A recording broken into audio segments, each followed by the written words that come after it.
Iba tayo ng mga karagdagang detalye sa nagpapatuloy ho na rescue operation dyan sa may bahagi pa rin ng Bogo City. Matapos nga itong nangyaring mapaminsalang lindol. Nasa linya na ang Bombo Radyo Cebu.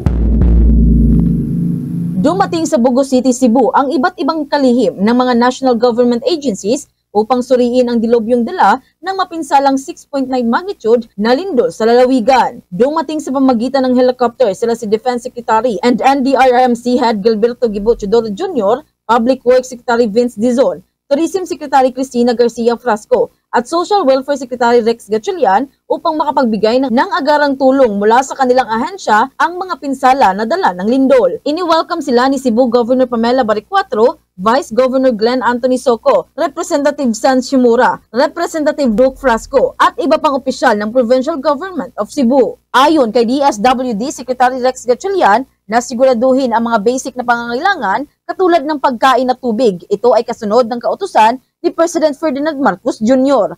Dagdag pa nito na ipinaalam na nito kay Governor Baricuatro na mayroon silang 3,000 na family food packs na andito sa Central Visayas. Naatasan kami ng ating Pangulo na kami ni Secretary Vince, ni Secretary Cristina at ni Secretary Gibo na magtungo kaagad dito sa Cebu para ma-assess natin yung pangangailangan. Ang instruction niya, siguraduhin natin na yung basic na pangangailangan, pagkain, tubig at yung mga iba pang immediate na need for relief ma-provide natin. Sa hanay ng DSWD, sabi ko ang report ko kay Gov, we have around 300,000 family food packs ready for disposal. Nandito lang yon.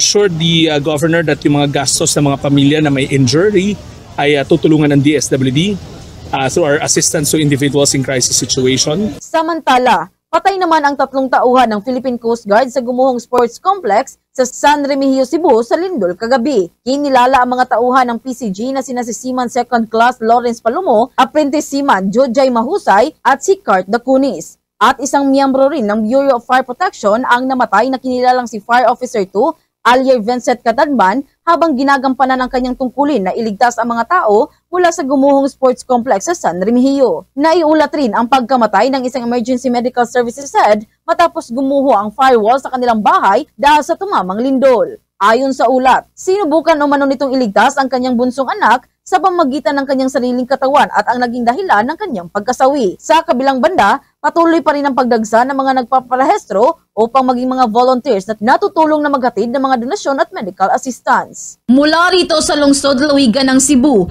Bombo John Akanyati, this is Bombo Radio Philippines, the #1 and most trusted source of news and information. Basta Radio, Bombo. For the most trusted source of news and information, visit our website at www.bomboradio.com. Follow us on Bombo Radio mobile app, Facebook, YouTube, TikTok, and X, formerly Twitter.